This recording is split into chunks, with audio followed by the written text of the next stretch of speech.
Actually digital marketing শেখার রোডম্যাপটা কেমন হবে? ১ম এ একটু সময় নিয়ে বলি, এই সেক্টরে আসলে আপনি অন্তত হাতে ৬ মাস সময় নিয়ে আসবেন।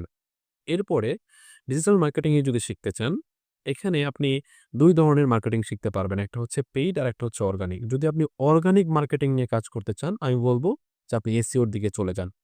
এসইও এর দিকে চলে যান এবং এসইওর জন্য বাংলাদেশের লোকাল মার্কেট প্লেসে কিন্তু হিউজ পরিমাণ কাজ। বিশেষ করে আ প্রত্যেকটা কোম্পানিতে একজন এসইও স্পেশালিস্ট বা একাধিক এসইও স্পেশালিস্ট লাগে। তারা কি করে? ওই কোম্পানির নির্দিষ্ট ওয়েবসাইট নিয়ে কাজ করে। ওয়েবসাইটের র‍্যাংকিং এর দায়িত্ব নেয়। র‍্যাংকিং নিয়ে তারা সর্বদা কাজ করে থাকে এবং এটার সেলারও কিন্তু ভালো। তবে এই সেক্টরে হিউজ পরিমাণ এক্সপার্ট হইতে হবে, প্রফেশনাল হইতে হবে। তবেই আপনার দ্বারা বাংলাদেশী কর্পোরেট সেক্টরগুলো লিড করা সম্ভব এসইও এর মাধ্যমে। এবং ২য় যদি আসি পেইড যে মার্কেটিংটা, যদি সেইটাতে আপনি ক্যারিয়ার বিল্ড করতে চান, তাহলে আপনাকে ১ম এই আমি বলব যে Facebook অ্যাডস দিয়ে শুরু করেন বা সোশ্যাল মিডিয়া মার্কেটিং দিয়ে শুরু করেন। এরপরে Google অ্যাডসটা ভালো করে আয়ত্তে আনেন। দেন ডেটা ড্রিভেন মার্কেটিং এর দিকে যান এবং লাস্টে আপনি ওয়েব অ্যানালিটিক্সটা খুব ভালো করে শিখে ফেলেন।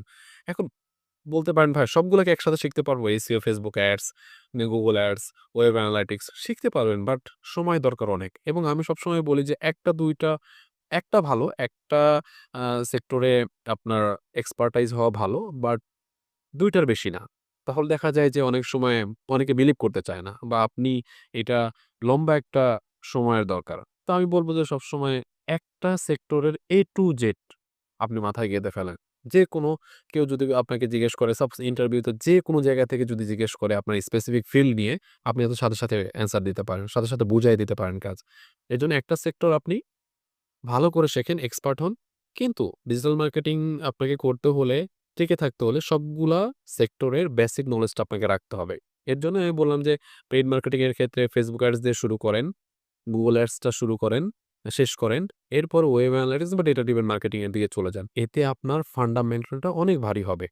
অনেক ভারী হবে। দিন শেষে আপনি খুব ভালো পজিশনে যাইতে পারবেন।